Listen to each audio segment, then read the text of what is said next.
Tes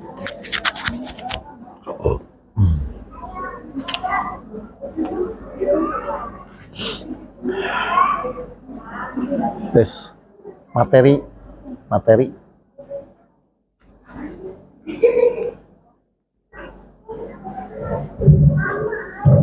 Saya minta materinya satu.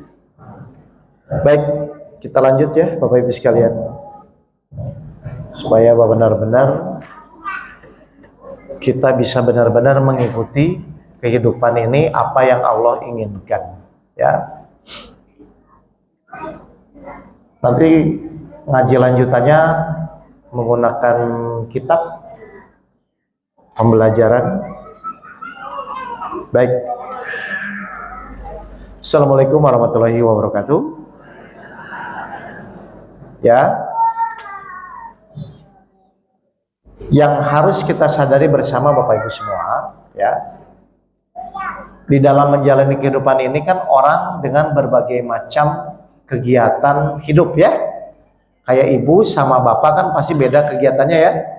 Kalau istri misalnya lebih banyak di rumah yang tidak berkarir, ya. Cuman kalau orang misalnya suami lebih banyak di kantor, kan begitu ya. Nah cuman apapun kegiatannya harusnya merujuk atau terpusat kepada niat apapun yang dilakukan. Contoh, betul atau tidak, ya, bahwa semua kegiatan hidup ini harusnya kita niatkan untuk Allah. Betul atau tidak? Kenapa Bapak Ibu harus meniatkan segala sesuatu untuk Allah? Karena kalau Bapak Ibu niatnya tidak karena Allah, ya buat apa sebenarnya? Makanya kan perintah Allah di surat 51 ayat 56. Silakan Mas buka. Ya. Perintah Allah di surat 51 ayat 56. Ya. Aku tidak menciptakan jin dan manusia melainkan agar mereka beribadah kepadaku. Baik, semua orang pasti tahu ayat ini, betul ya? Siapapun orangnya pasti mengerti bahwa perintah Allah itu cuma satu, ya, yaitu beribadah atau mengabdi kepada Allah, betul ya?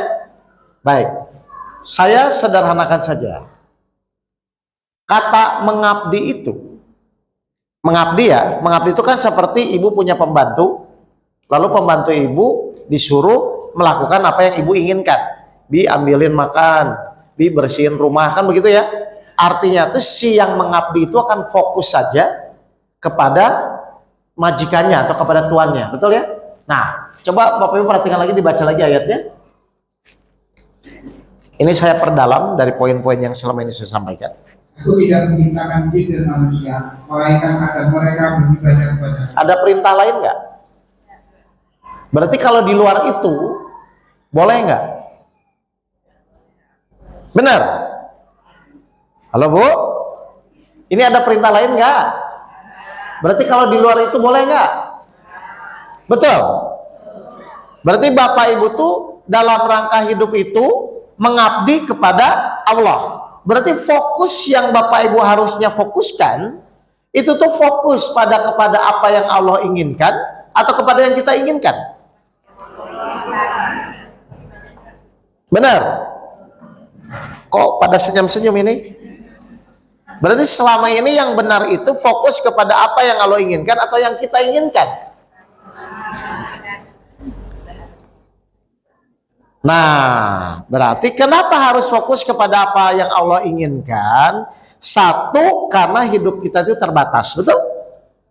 Yang kedua, semua perbuatan kita benar nggak akan dimintai pertanggungjawaban. Nah, terus ibu misalnya melakukan yang tidak Allah perintahkan, berarti selamat atau celaka? Contoh ini sering saya sampaikan. Ibu kalau punya masalah ingin cepat apa? Keinginan siapa? Loh. Padahal di sini kan Allah menyuruh ibu tuh fokus kepada apa yang Allah inginkan, kan? Contoh, ini saya ulang dulu sebentar. Allah menguji kita, betul? Tujuan Allah menguji itu apa? Sabar. Makanya, atau benar nggak? Salah satu tujuan Allah menguji agar kita tuh minta tolong sama Allah. Betul? Kenapa? Ketika kita diuji itu agar kita minta tolong sama Allah. Kenapa? Bapak Ibu diuji itu tujuannya agar kita minta tolong kepada Allah. Karena hanya Allah yang bisa menolong permasalahan kita. Baik, saya perdalam Al-Baqarah 153 ini ya. Nanti Bapak Ibu akan paham. Banyak orang yang protes akhirnya diem akhirnya. Silakan, Mbak. Al-Baqarah 153. Nanti Bapak Ibu perhatikan, saya akan jelaskan analoginya. Nanti Bapak Ibu akan mengerti. Silakan. Wahai orang-orang yang beriman, mohonlah pertolongan kepada Allah dengan sabar dan sholat. Perhatikan. Di sini kan Allah ngomong, wahai orang-orang yang beriman, mohonlah pertolongan kepada Allah dengan sabar dan sholat. Kan begitu ya? Tolong dijawab. Berarti saat kita mendapatkan masalah itu, kita sudah sabar belum? Kan Allah bilang, wahai orang-orang yang beriman, mohonlah pertolongan kepada Allah dengan sabar dan sholat. Berarti saat kita dikasih masalah itu, sudah sabar atau belum? Kenapa belum, Bu? Karena belum ditolong kan? Ngerti nggak? Berarti nanti kalau Bapak Ibu diuji itu, Allah ingin apa? Meningkatkan kesabaran dan meningkatkan sholat ya. Baik, sekarang saya minta botol ada 3 Pak, atau gelas aqua nggak apa-apa 3. Ini biar Bapak Ibu paham nih ya. Coba perhatikan di sini, Bapak Ibu harus mengerti. Kan Allah bilang, wahai orang-orang yang beriman, mohonlah pertolongan kepada Allah dengan sabar dan sholat. Betul nggak ini? Berarti saat kejadian itu Bapak Ibu sudah sabar belum? Belum. Kalau sudah kan ditolong kan, begitu ya. Perhatikan. Di sini ada 3 botol ya. Misalnya si fulan sakit. Si fulan itu sakit. Baca ayatnya 94 ayat 5 dan ayat 6. Ya, si fulan sakit misalnya. Ini Ibu harus paham benar. Jadi nanti nggak usah protes lagi sama Allah gitu loh. 94 ayat 5 dan ayat 6. Ini ayatnya sering kok, sama juga kok. Maka sesungguhnya bersama kesulitan ada kemudahan. Sesungguhnya bersama kesulitan akan ada kemudahan. Jadi ketika Allah memberikan ujian, sebenarnya Allah menurunkan solusinya juga nggak? Oke, si fulan diuji sakit. Ya, si fulan diuji sakit nih.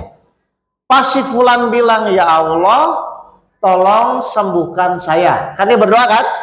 Berarti saat Allah ngasih penyakit ke si fulan itu, obatnya disiapkan juga nggak? Disiapkan. Misalnya ini ada rumah sakit 1, rumah sakit 2, rumah sakit 3. Ya. Nah, Allah simpen obatnya di rumah sakit 3. Nah, ya kan, karena bersama kesulitan akan ada kemudahan. Jadi setiap masalah itu tuh Allah siapkan solusinya. Salah satu solusi untuk sakit adalah obat ya. Misalnya obatnya disimpan di rumah sakit 3. Tolong dijawab. Berarti ketika si fulan sakit itu langsung ke rumah sakit 3 atau ke rumah sakit 1 dulu? Kenapa? Kok nggak langsung ke rumah sakit 3? Kenapa? Hah? Nggak, Ibu ngerti nggak ini maksud saya?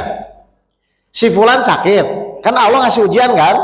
Ketika Allah bilang, oke, bersama kesulitan akan ada kemudahan. Berarti ketika Allah buat si fulan sakit, berarti Allah siapkan obatnya nggak harusnya? Kan bersama kan? Anggaplah disimpan di rumah sakit ketiga. Nah, di sini ada rumah sakit 1, rumah sakit 2, rumah sakit 3. Ketika si fulan sakit itu langsung ke rumah sakit 3 atau ke rumah sakit 1 dulu? Kenapa ke rumah sakit 1 dulu? Hah? Judulnya meningkatkan kesabaran. Kalau langsung ke rumah sakit 3, sabarnya meningkat nggak? Nah, itu maksud saya. Jadi Bapak Ibu jangan kaget ketika diuji oleh Allah tuh dibuatlah ke rumah sakit 1 dulu. Sabar nggak? Gitu kan? Kalau sabar, geser lagi ke rumah sakit 2. Sabar nggak? Begitu maksudnya. Atau Bapak Ibu ketika punya masalah ingin langsung ke rumah sakit 3 atau ke 1 dulu biasanya?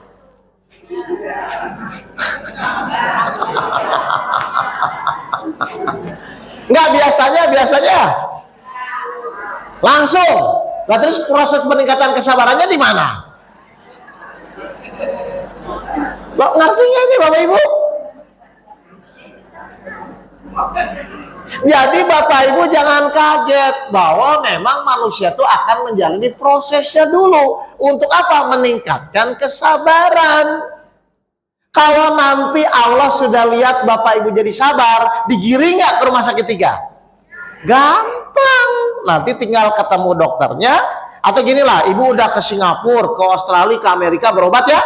Nanti ujung-ujungnya semua di puskesmas Rungkut. Lo kan buat alat gampang aja.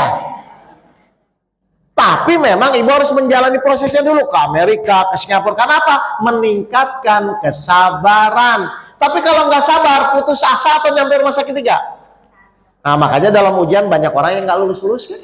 Ulang-ulang lagi begitu karena salah pemikiran. Jadi Ibu jangan kaget kalau nanti Allah suruh Ibu menjalani proses itu semua. Nah, orang itu biasanya nggak mau menjalani prosesnya.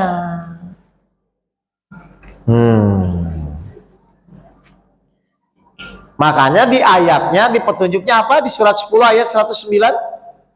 Jadi memang harus ngikuti dulu prosesnya. Tapi kan manusia kalau bisa, yang penting nggak ada prosesnya, yang penting selesai kan? Surat 10 ayat 109. Setiap proses itu di situ peningkatan kesabaran. Coba kita lihat. Surat 10 ayat 109. Jadi jangan kaget Ibu, memang Ibu disuruh berproses gitu loh. Dan ikutilah apa yang diwahyukan kepadamu. Ikuti saja proses demi proses sesuai petunjuk Al-Quran, betul? Lalu di dalam menjalaninya, terus? Dan bersabarlah hingga Allah memberi keputusan. Rumah sakit 1, rumah sakit 2, rumah sakit 3, baru Allah sembuhkan. Ibu misalnya punya anak, susah disuruh sholat subuh. Kira-kira langsung sholat atau nanti proses dulu? Lo kan tahu ini. Lah Ibu sabar nggak dalam menjalani prosesnya?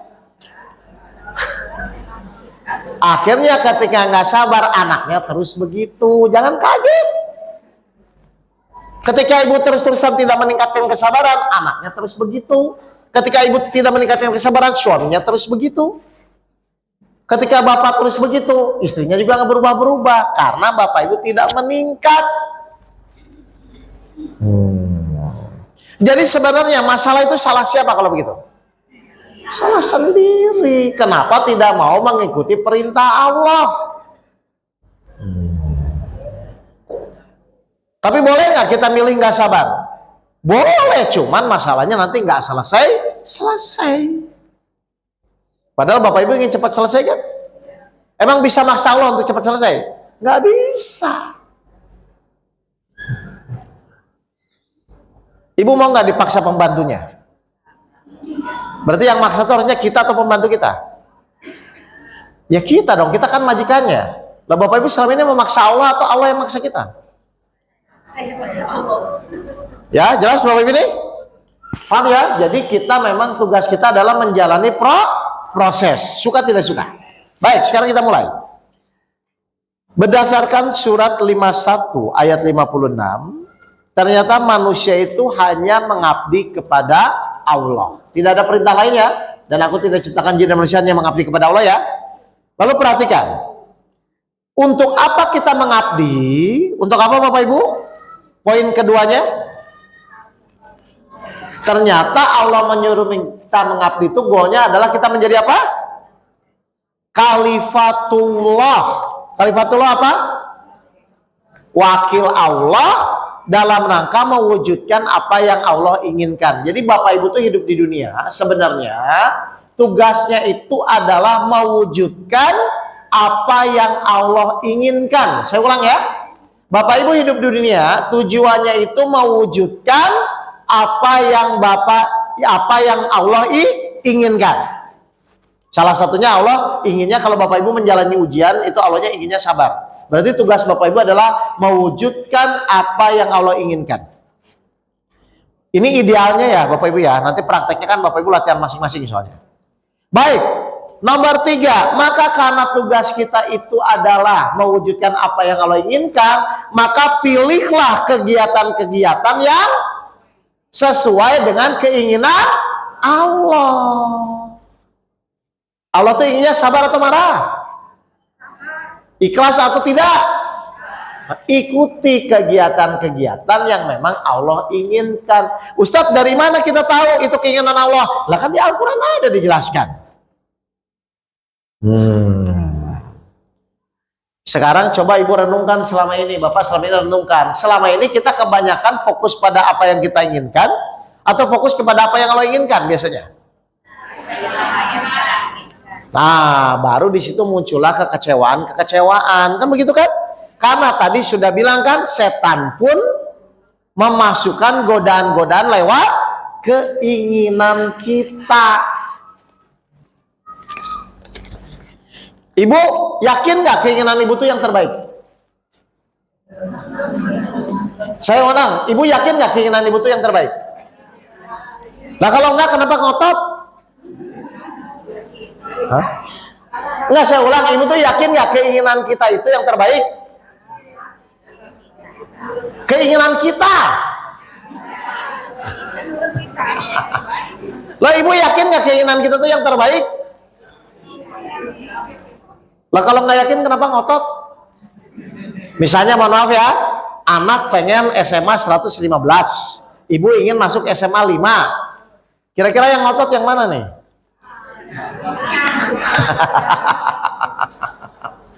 Loh kalau yakin dua-duanya belum yang terbaik, sudah biarin ikhtiar saja, daftar ke SMA 5 ke 115, terserah Allah nanti mutusin yang mana gitu loh. Tahu-taunya ke SMA 27 kan repot ini. Paham? Jadi nggak usah ngotot dengan apa yang diinginkan, karena belum tentu keinginan kita tuh yang terbaik. Tapi tugas kita wajib ikhtiar menjalani mau masuk kemanapun gitu loh Bapak Ibu. Nih saya langsung testimoni ya. Ada jamaah saya di Bandung, ya. Dia tuh ingin anaknya masuk kedokteran, Pak. Dia ingin anaknya masuk kedokteran. Ternyata dia masuk SMA-nya tuh Taruna Nusantara. Berarti harusnya jalurnya kemana? Militer atau ke dokter?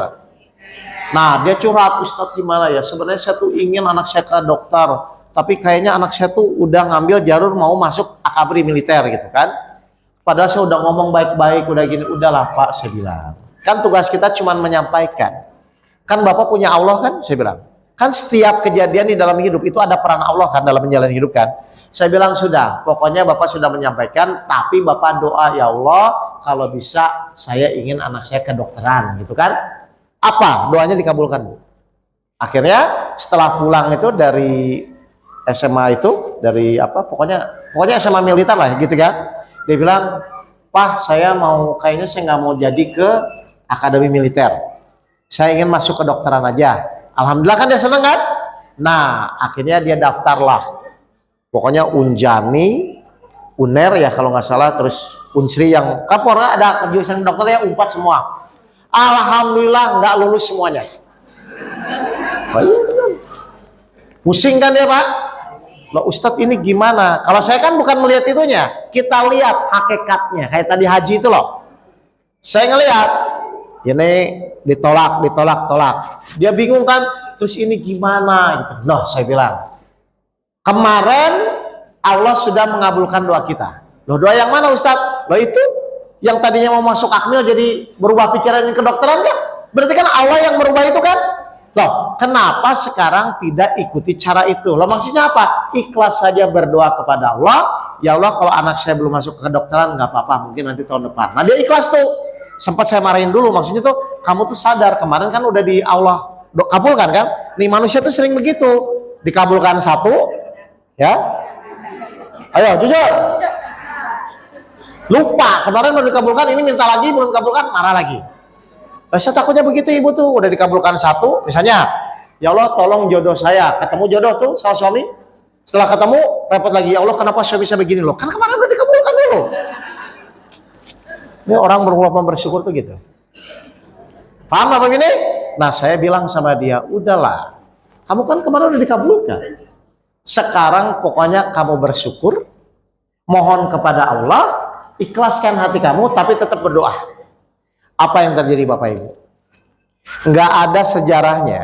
Unjani ya di Bandung itu tes kedokteran sampai 5 kali tes, nggak ada. Kan dia tes yang gelombang pertama gagal, yang lewat umum lah, yang PMDK, yang jalur kan. Tes kedua juga gagal di Unjani. Tes ketiga gagal. Udah pasrah, terus di sini udahlah. Pokoknya sekarang kita berserah kepada Allah, karena semua kejadian itu yang terjadi atas izin Allah. Baru istri dan suaminya, makanya ini penting ya, istri suami harus kompak ya.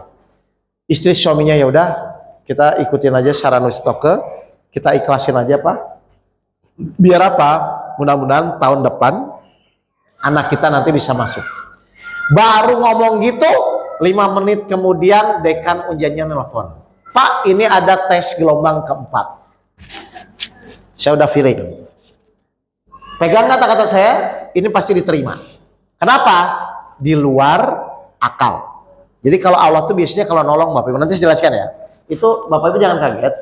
Ada hal-hal yang kadang-kadang di luar akal. Padahal nggak pernah selama sejarah 30 tahun itu ada gelombang keempat. Biasanya maksimal cuma gelombang 3. Itu untuk umum, untuk yang jalur khusus, sama satu lagi yang mandiri ya. Nah itu, ini tiba-tiba ada gelombang keempat. Akhirnya tes kan? Nah ditanya tesnya, Ratan kamu bisa nggak tes? Kayaknya nggak bisa deh Pak. Loh, saya bilang nggak usah bingung. Kalau Allah sudah berkehendak supaya lulus, pas pengumuman kelulusan dia peringkat pertama nilai paling tinggi. Padahal dia merasa dia nggak bisa loh Pak ngerjain Pak. Akhirnya lulus masuk, dia nangis orang tuanya. Iya ya Ustadz ya. Udah tuh. Setelah itu nanya, terus nanti biayanya gimana?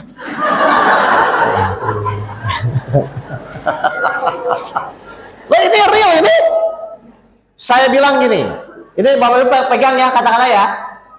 Selama Allah mengizinkan anak ibu masuk kedokteran, selama Allah sudah mengizinkan hal itu terjadi, kira-kira Allah siapkan nggak biayanya? Siapkan, nggak mungkin nggak Bu. Masa Allah izinkan, Allah biarkan? Karena Allah maha tanggung jawab. Kita saja sebagai orang tua ada tanggung jawab. Udah nggak usah pusing biayanya seperti apa. Yang Bapak yakini karena Allah sudah izinkan, pasti Allah siapkan sarananya. Benar kan? Kenapa ya Ustadz ya? Tiap dia mau bayaran tuh pas terus, nggak ada kelebihan. Lah memang untuk itu. Kan masnya bayar kuliahnya pas, ngepas, uangnya pas, kok nggak ada lebihnya. Lah memang untuk bayar kedokteran, makanya dibuat pas. Ya tapi kan kalau ada lebihnya buat ini, nah kan gitu kan Ustadz. Oke, saya ulang ya Bapak Ibu. Jadi nggak usah takut masalah urusan rezeki. Tugas kita itu adalah ketika Allah izinkan pasti ada rezekinya. Jadi ketika Bapak Ibu diizinkan menikah berarti pasti ada biayanya. Udah gitu aja. Jadi rezeki perlu dikhawatirkan atau diyakini? Benar Ibu, udah yakin? Udah nggak khawatir lagi? Hah? Nah kan masih ragu-ragu kan? Paham ya Bapak Ibu ya? Jadi itu namanya keyakinan. Baik, kita lanjut. Ya, jadi pilihlah kegiatan-kegiatan yang memang Allah inginkan. Bagaimana caranya kita tahu? Dari awal niat yang kita lakukan apa Bapak Ibu? Harus dalam rangka menjalankan perintah Allah. Tolong dijawab. Berarti kalau kita benar-benar murni menjalankan perintah Allah, ada nggak kekecewaan? Nah itu cirinya. Ustadz saya karena Allah saja kok, tapi suami saya enggak. Kalau karena Allah tuh titik, nggak pakai koma. Jadi kalau ibu masih pakai tapi berarti bukan karena Allah, karena dirinya sendiri. Nggak bisa dibantai itu. Kalau karena Allah itu titik selesai, karena yang dilihat Allahnya.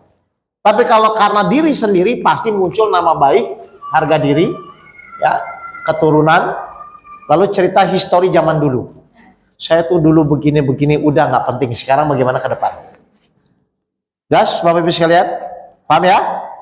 Baik, jadi niat kita harus diluruskan. Ternyata hidup kita itu hanya dalam rangka mewujudkan apa yang Allah inginkan. salah satu keinginan Allah adalah ketika Bapak Ibu menjalani hidup, ikutilah petunjuk-petunjuk Allah. Tolong dijawab, Bapak Ibu itu lebih mudah dalam hidup itu mengikuti petunjuk Allah atau mikir sendiri? Ya, Bapak Ibu lebih mudah mengikuti petunjuk Allah atau mikir sendiri? Nah, Bapak Ibu kalau punya masalah, ngikuti petunjuk atau mikir sendiri? Mengerti ini Bapak Ibu semua? Ya? Baik, sekarang pelajaran kedua. Karena kita disuruh mengabdi kepada Allah, berarti goalnya kita itu adalah sedekat apa kita dengan Allah. Jelas ini Bapak Ibu ini? Mohon maaf, cirinya orang dekat kepada Allah itu apa sih Bapak Ibu? Cirinya orang dekat kepada Allah? Hah? Tenang. Sabar. Doanya mudah dikabulkan nggak? Keinginannya mudah terwujud nggak? Nah, jadi salah satu cirinya orang dekat kepada Allah itu adalah satu, pasti dia tenang. Yang kedua, doanya mudah dikabulkan. Yang ketiga, pasti apa? Kok jadi saya lupa ya? Apa tadi aja? Doanya mudah dikabulkan, sikap akhlaknya dia tetap akan baik kepada Allah, kan? Begitu ya? Baik, sekarang bagaimana caranya agar kita selalu bisa mendekat kepada Allah, ya? Tapi kita perhatikan dulu Bapak Ibu ayatnya, surat 50 ayat 16. Bagaimana caranya agar kita bisa selalu mendekat kepada Allah? Dan sungguh kami telah menciptakan manusia dan mengetahui apa yang diputuskan oleh hatinya, dan kami lebih butuhkan kepadanya daripada urat lehernya. Baik, di sini kalau Bapak Ibu perhatikan ayatnya, kami lebih dekat dari urat lehernya, betul ya? Berarti sebenarnya Allah sudah dekat belum? Dekat sekali? Pertanyaan saya, Bapak Ibu merasa dekat nggak sama Allah? Hah? Enggak, di sini Allahnya udah dekat belum? Sudah, lebih dekat dari urat lehernya kan? Pertanyaannya, Bapak Ibu merasa dekat nggak sama Allah? Hah? Kok ragu-ragu ini? Allahnya sudah dekat, tapi belum tentu kita sudah dekat, kan begitu kan? Berarti dekat tidak tergantung siapa? Kita.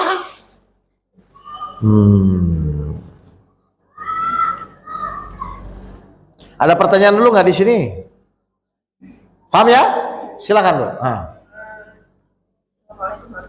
Waalaikumsalam warahmatullahi. Ya. Terima kasih Ustaz. Kita kalau sudah berhaji atau punya hajat Ya. kemudian kita ini sudah bersabar, Ya, menurut Ibu ya. sudah sabar, sudah berdoa. Kemudian kayak gitu apa ya, bolehkah atau di dalam Islam itu bagaimana? Masalah jawab. Ya. Jawa itu kan ada tradisi. Kalau ada sesuatu yang diinginkan, kita ada istilahnya mute, puasa mute. Oh iya. Ada puasa weton. Ya. Kemudian ada lagi yang namanya Ya, pokoknya puasa lah semua. Oke. bulan sunnah. Ya. Kayak gitu, bagaimana? Baik.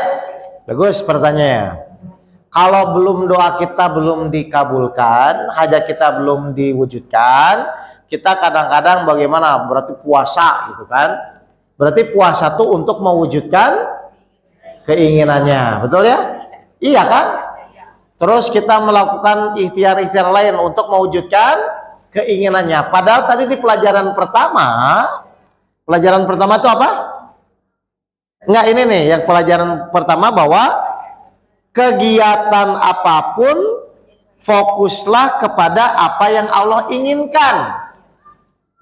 Allah tuh ingin doa kita secepatnya terkabulkan atau ingin sabar menjalani proses doa.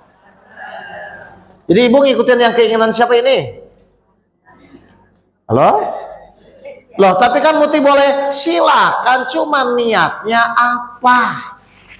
Karena kan tadi jelas, setan akan memasukkan goda-godaan lewat keinginannya. Akhirnya udah mukti, udah habis-habisan, kok ini nggak dikabul-kabulkan, gimana sih Allah tuh?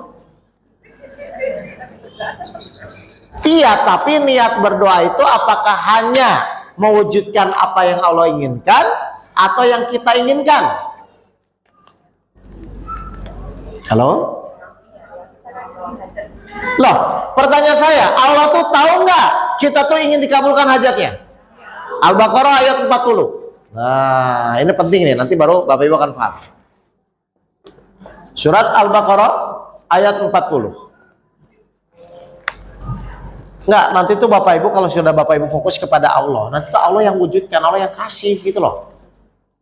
Wahai Bani Israel, ingatlah firman-Ku yang telah Aku berikan kepadamu. Terus, Dan penuhilah janjimu kepadamu. Niscaya Aku penuhi janjimu kepadamu. jadi kita disuruh dulu yang memenuhi janji atau Allah dulu yang mengasih janji? Makanya kalau ibu benar-benar niatnya hanya menjalankan perintah Allah, nanti Allah pun akan mengabulkan apa yang Bapak Ibu inginkan. Tapi Bapak Ibu ikuti dulu keinginan Allah. Keinginan Allah pasti sederhana kan? Niatkan kegiatan ibadah apapun dalam rangka menjalankan perintah Allah. Terus keinginan kita gimana? Keinginan kita pasti diwujudkan kalau Allah sudah nilai ibu tuh memang ikhtiarnya hanya untuk Allah. Tidak perlu puasa-puasa yang tidak perlu. Hah? Loh. Puasa itu niatnya kan kesungguhan dalam rangka menjalankan perintah Allah. Tapi niatnya harus karena Allah dulu. Loh, jadi silakan kegiatan apapun itu. Tapi intinya niat Allah apa? Karena selain karena Allah, setan pasti masuk. Selain karena Allah, setan pasti masuk.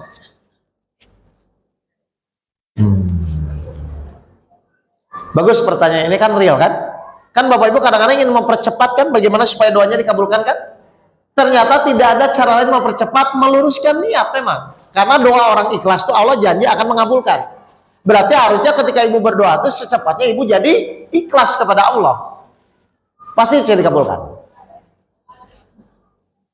Jadi kalau Bapak Ibu tanya kapan masalah saya selesai, Allah akan tanya kapan kamu sabar, kapan kamu ikhlas, kapan kamu bersyukur. Itu yang akan Allah tanya balik kepada kita. Atau Bapak Ibu ingin nggak sabar tapi dikabulkan, begitu? Begitu pemikirannya? Hei, yang nggak bisa dong. Kalau gitu terus mengendalikan hawa nafsunya di mana? Oh, Allah ngasih perintah itu salah satunya untuk mengendalikan hawa nafsu kok. Paham ini Bu? Ya? Jadi kalau misalnya kita sudah merasa sabar tapi belum ditolong-tolong, berarti sudah sabar atau merasa sabar? Boleh nggak merasa sabar? Boleh, bebas saja tapi nggak ditolong-tolong. Baik, ada pertanyaan lagi? Oh, silakan Bu.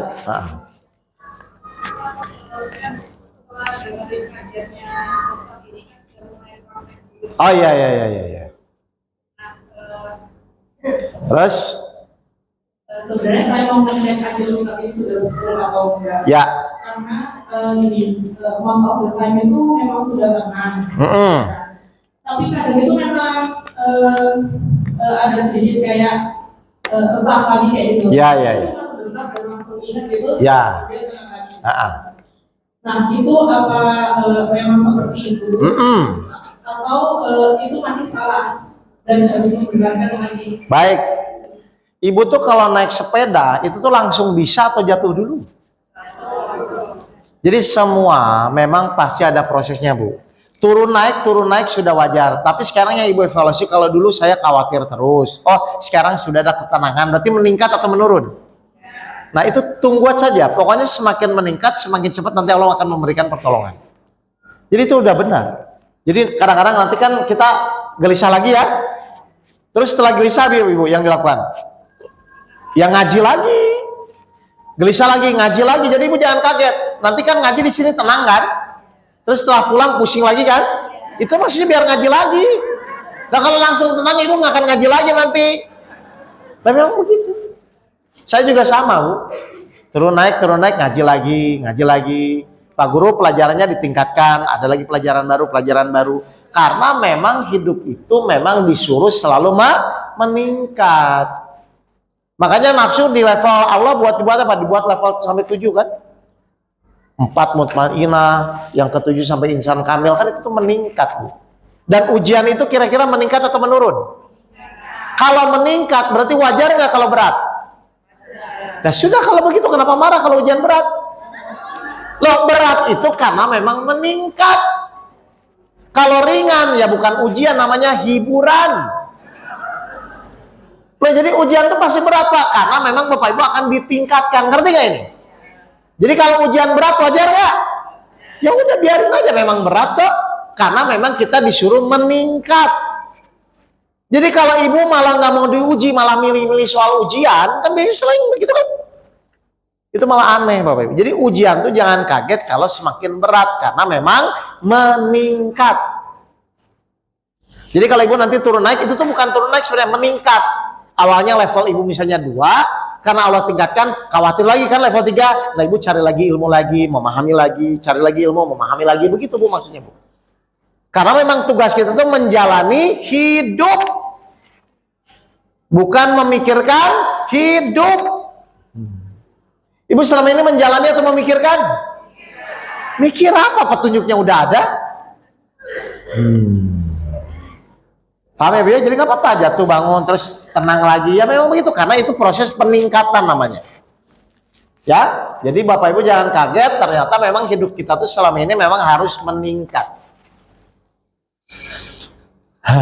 Baik? Jelas? Baik, kita lanjut ini. Cara mendekat kepada Allah. Berarti kita harus mengetahui cara mendekat kepada Allah itu seperti apa. Karena hidup itu hakikatnya hanya melayani keinginan Allah saja sebenarnya. Ya, kita buka cara mendekat kepada Allah 1. Ya. Apa Bapak Ibu 1? Nomor 1? Menganggap diri kita apa? Kotor dan penuh dosa. Ada di sini yang nggak punya dosa? Nah kalau kita merasa diri kita berdosa, pantas nggak kita lebih baik dari orang lain? Awas ya, hati-hati ya. Kalau memang Bapak Ibu semua dan saya pun termasuk orang yang berdosa, tolong hilangkan rasa lebih baik dari orang lain. Tuh dia tuh kayak gitu. Emang Ibu nggak kayak gitu? Ingat ya, karena belum tentu semua orang tuh bersih dari dosa. Ibu tiap hari pun sudah buat dosa. Ngerti ya Bapak Ibu ya? Jadi karena kita selalu berdosa, berarti apa sikap kita? Sebelum tidur sholat tobat. Ya Allah, ampuni mungkin hari ini saya berdosa, tidak melakukan apa yang Kau perintahkan. Silakan Bapak Ibu. Ya, selalu membersihkan hati kita agar kita tidak termasuk orang-orang yang berdosa. Tapi tetap berdosa ya, semua ya orang punya dosa ya, nggak mungkin enggak ya. Baik. Lalu apa Bapak Ibu yang kedua? Yang kedua apa? Nah, yang tadi pelajaran haji apa? Berserah diri. Mohon maaf, berserah diri itu di awal atau di akhir? Hah? Di awal. Supaya apa? Bapak Ibu berserah diri di awal itu supaya apa? Biar nggak kecewa ketika keputusannya nanti tidak sesuai. Orang yang kecewa itu karena berserah dirinya di akhir. Apalagi penuh harap, atau benar-benar ingin gitu loh. Loh, coba saya mau bertanya gini Bapak Ibu. Sebenarnya tugas kita itu menjalani ikhtiar atau memikirkan hasil? Kenapa nggak boleh memikirkan hasil? Hah? Loh bukan, hasil itu urusan siapa? Oke, 42 ayat 10. Ya, biar benar dulu ini. 42 ayat 10. Silakan. Dan apapun yang kamu perselisihkan kepadanya tentang sesuatu, keputusannya terserah kepada Allah. Baik, tugas kita tuh menjalani ikhtiar atau memikirkan hasil? Boleh nggak kita mikirin hasil? Kadang-kadang. Loh ini ayat ini apa? Coba baca lagi Pak. Kayaknya harus masuk ini pemikiran ayat. Coba. Dan apapun yang kamu perselisihkan kepadanya tentang sesuatu, Keputusannya terserah kepada Allah. Berarti nanti ujung-ujungnya yang memutuskan tetap siapa? Tolong dijawab pertanyaan kedua. Kalau Allah sudah memutuskan, bisa berubah nggak keputusannya kalau sudah diputuskan? Nah kalau tidak bisa, ibu kecewa atau terima, harusnya ada manfaatnya nggak? Nggak ada, nggak bisa berubah kok. Mohon maaf, ibu biasanya suka kecewa nggak kalau keputusannya tidak sesuai? Nah kan nggak bisa berubah. Halo? Nah kalau nggak bisa berubah, ibu kecewa ngapain? Kecuali dengan kecewa, Allah ralat keputusannya, oke lah kecewa. Lah ini ibu mau kecewa menerima juga keputusan nggak bisa berubah kok. Jadi kecewa itu manusiawi atau nggak ada manfaatnya? Tapi ibu sering kecewa, jadi nggak ada manfaatnya.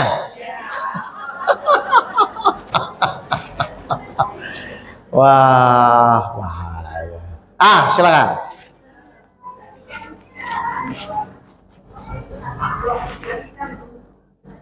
Ikhtiar.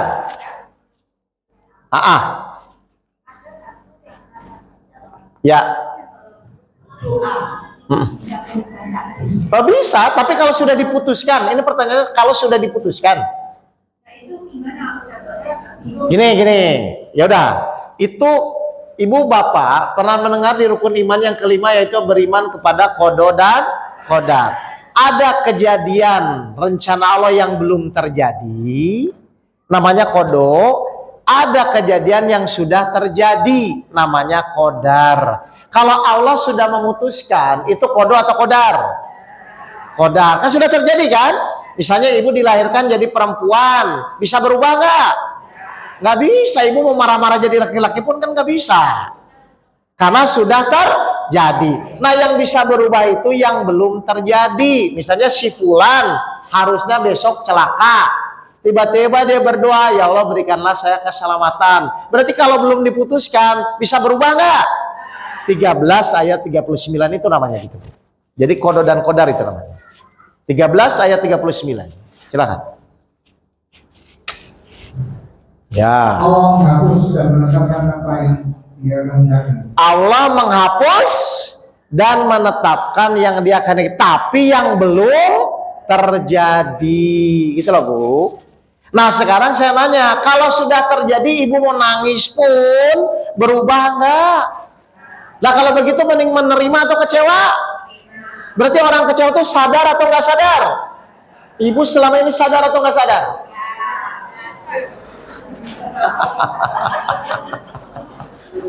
Ngerti ini maksud saya ini? Jelas ya Bu ya? Jadi yang bisa berubah itu yang belum terjadi, itu bisa Allah hapus. Pernah nggak dengar riwayat gini? Ada seorang waliullah, dia beribadah kepada Allah dengan taat. Tapi tiba-tiba malaikat itu lihat di catatan Lauhul Mahfuz. Ini ceritanya ya, bahwa dia akan masuk neraka. Dia bilang gini, datang ke seorang waliullah itu, dia bilang, "Hai hamba Allah, padahal engkau adalah taat kepada Allah. Tapi kenapa ya? Saya melihat takdirmu adalah di neraka." Terus si orang waliullah itu ngomong gini, "Aku tidak peduli ibadahku ini akan masuk neraka atau masuk surga.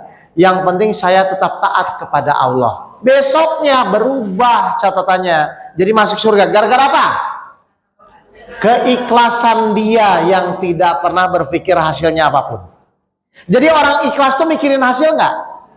Nah ibu kalau ikhtiar selama ini mikirin hasil nggak? Ikhlas atau enggak? Nah itu tuh yang masuk-masuk itu tuh.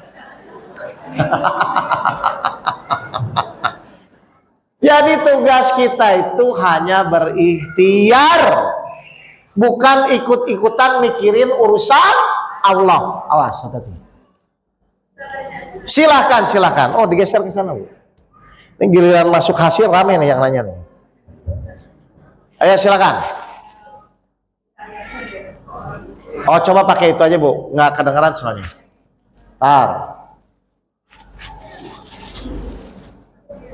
Bapaknya nggak apa-apa olahraga kok. Silakan. Waalaikumsalam warahmatullahi wabarakatuh. Ada seseorang itu yang hidupnya nih, jadi kayaknya dia itu sama terus ya. Apa? Oh sengsara ya. Ya, dua kali. Ya. Jadi dia tuh tapi dia bekerja gitu ya. Ya. ya usaha tetap usaha gitu, tapi standar itu kan di situ aja. Jadi dia nggak meningkat. Dia jadi orang miskin. Baik, bagus. Nih, Bapak Ibu ya, hati-hati kalau ada pertanyaan begini ya. Nggak, maksudnya jawabnya harus benar. Kalau salah nanti bahaya. Nanti bisa masuk golongan Qadariyah, Jabariyah, kan bahaya itu nanti. Saya mau bertanya, apakah orang kaya itu bahagia semua? Apakah orang miskin itu menderita semua? Jadi yang namanya bahagia itu tergantung keadaan atau tidak? Hah? Saya ulang lagi. Apakah orang kaya itu bahagia semua? Enggak dong. Apakah orang miskin itu menderita semua? Berarti yang namanya bahagia itu tergantung keadaan atau tidak? Nah kalau tergantung keadaan, yang kaya bahagia, yang miskin menderita dong. Tapi ternyata bahagia itu tidak tergantung keadaan, Bapak Ibu. Sekarang berarti fokusnya adalah bagaimana caranya supaya kita miskin tapi tetap. Ibu pilih yang mana? Miskin bahagia atau kaya menderita?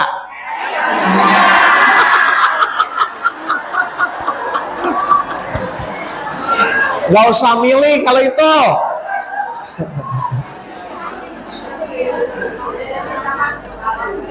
Oke. Loh, makanya Rasul dalam hadis-hadisnya, dalam sunnah-sunnahnya, Rasul terakhir itu dalam kondisi miskin atau kaya? Miskin, tapi bahagia enggak? Jadi itu yang harus Bapak Ibu contoh. Makanya kan Bapak Ibu hidup harus mengikuti sunnah dan, ya kan? Al-Quran dan sunnah kan? Dan hadis kan? Nah itu maksudnya Ibu. Jadi belum tentu menurut kacamata kita dia itu menderita. Tapi kalau Allah berikan kebahagiaan, pasti dia pun bahagia. Gitu loh Bapak Ibu. Tapi kan kita harus kaya. Baik, kita pakai ayat saja ya. Surat 11 ayat 15-16. Barang siapa menghendaki kehidupan dunia dan perhiasannya, pasti kami berikan balasan penuh atas pekerjaan mereka di dunia dengan sempurna. Baik, jadi Allah itu menyerahkan kepada kita ya, mau ikhtiar habis-habisan, mau ngejar kekayaan boleh? Boleh.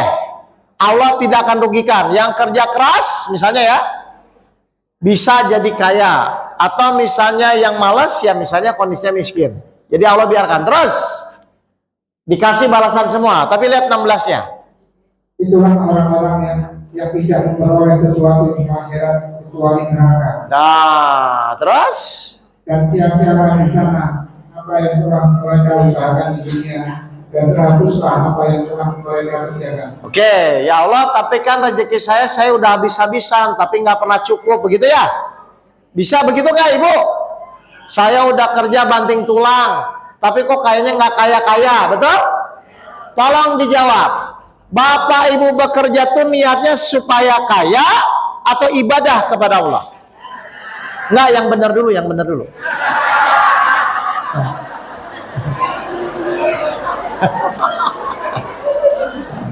Kalau jawaban ideal, ya, tapi yang benar dulu biasanya gimana? Tuh, makanya karena dari niat inilah akhirnya dia jadi menderita. Harusnya niatnya pokoknya mau cukup atau tidak cukup ya Allah, saya hanya ibadah kepadamu, maka nanti Allah cukupkan. Makanya ada konsep rezeki barokah. Harusnya dia niatnya begitu Bu. Ini kok saya kerja nggak cukup-cukup, wah makin disiksa sama Allah, makin dikasih kekurangan. Tapi yaudah, yang penting saya kerja ibadah kepada Allah. Di situ ada kesabaran, ada ketawakalan, pasti nanti Allah berikan rezeki barokah. Jadi meskipun nanti kelihatannya sedikit, Allah bisa lapangkan nggak? 29 ayat 62. Begitu caranya. Ya. Jadi jangan lihat kecil besarnya ya. Jadi mau gaji suami 1 juta pun sebulan diterima nggak? Terima, nggak ada pilihan. Loh, tapi Allah bisa cukupkan nggak? Bisa, coba benar nggak? Allah melapangkan rezeki bagi orang yang dia kehendaki. Tuh, terus? Di antara hamba-hambanya, dan dia pula yang membatasi baginya. Allah bisa melapangkan, bisa menyempitkan, betul nggak ini? 1 juta pengeluaran 5 juta menurut hitungan cukup atau tidak? Kalau Allah lapangkan cukup. 20 juta pengeluaran 15 juta cukup nggak secara logika? Kalau Allah sempitkan sudah, berarti ibu minta 1 juta per bulan dilapangkan atau 20 juta per bulan disempitkan?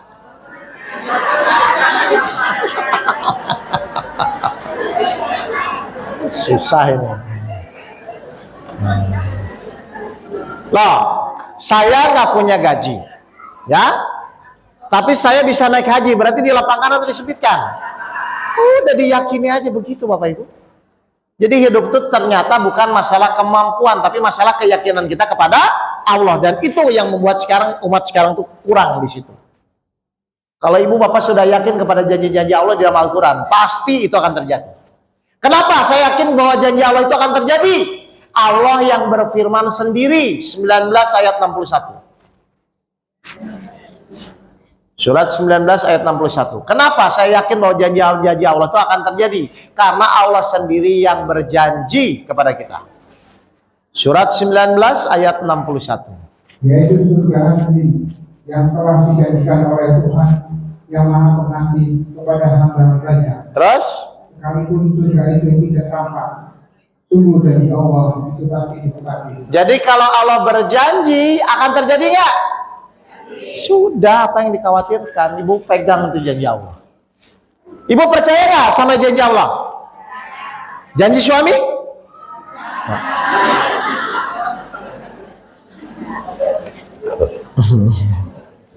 Jelas ya Bu ya? Jadi intinya cuma itu, keyakinan kita kepada apa yang Allah janjikan. Baik, perhatikan. Jadi cara mendekat kepada Allah itu berarti satu, menganggap diri kita penuh dosa. Yang kedua, kita harus mulai belajar berserah diri ya Bapak Ibu ya.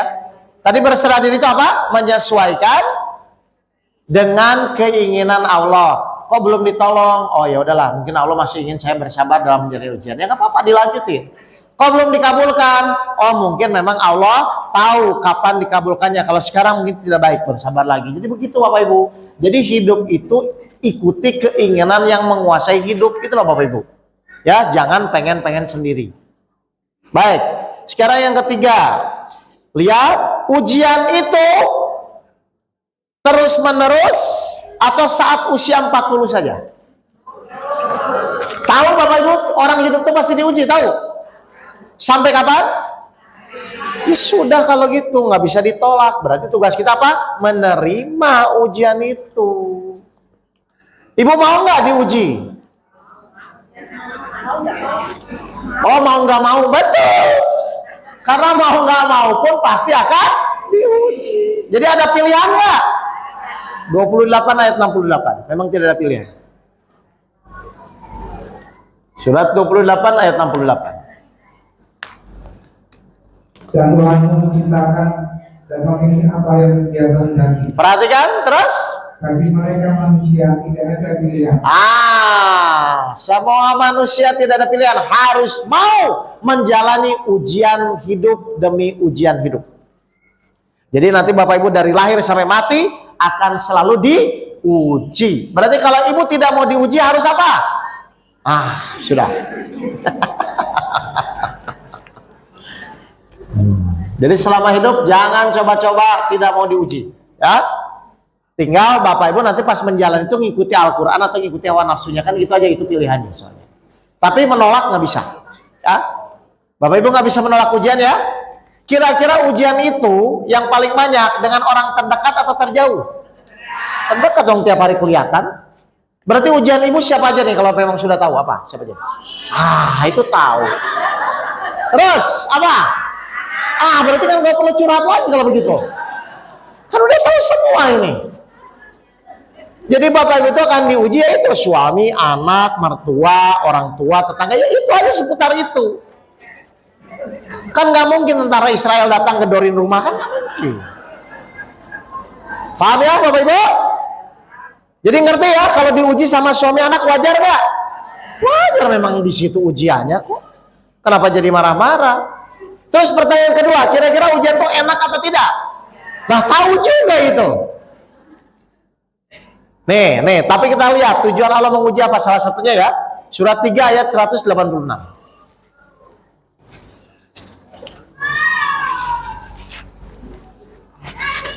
Surat 3 ayat 186. Apa kata Allah? Kamu pasti diuji dengan harta dan dirimu. Kamu pasti akan diuji hartamu dan dirimu. Untuk diri apa? Terus kata Al-Quran. Terus? Dan pasti kamu akan mendengar banyak hal yang sangat menyakitkan hati. Sudah terjadi belum? Banyak mendengar yang menyakiti hati. Sudah terjadi? Jadi orang sakit hati itu wajar nggak? Ya udah. Karena kata Al-Quran begitu, kamu akan diuji oleh dirimu dan kamu pasti akan mendengar hal-hal yang menyakitkan hati. Tapi Allah nyuruh kita terus baper atau bukan? Bukan. Terus lanjut Pak. Dari orang-orang yang diberi kitab sebelum kamu. Terus? Dan dari orang-orang musyrik. Terus perhatikan. Jika kamu bersabar dan bertakwa, maka sesungguhnya yang demikian itu termasuk urusan yang patut diutamakan. Jadi Allah menguji itu apa nanti? Disuruh bersabar. Berarti kalau orang bersabar sakit hati nggak? Orang bersabar sakit hati nggak? Enggak. Berarti kalau ibu sakit hati sabar atau tidak? Mengikuti perintah Allah nggak? Nah itu masalahnya. Loh tapi kan saya manusia. Memang ini perintah buat siapa? Sudah. Jadi mau nggak mau Bapak Ibu harus jalani. Mau protes, mau nggak mau diuji, berarti harus apa tadi? Mati kalau nggak mau diuji. Paham Bapak Ibu semua ini? Jadi tenang saja. Satu hidup. Akan diuji dari apa tadi? Anak-anak. Coba tolong dulu ini. Oh ya udah, kita break lagi, kita nanti lanjut setelah sholat. Assalamualaikum warahmatullahi wabarakatuh. Ini kayaknya belum selesai nanti pelajarannya ya, nanti lanjut terus. Sampai 121 pelajaran ya Bapak Ibu. Ujiannya itu namanya cobaan. Oh. Ujian ringan cobain. Oke. Baik, Bapak Ibu semuanya.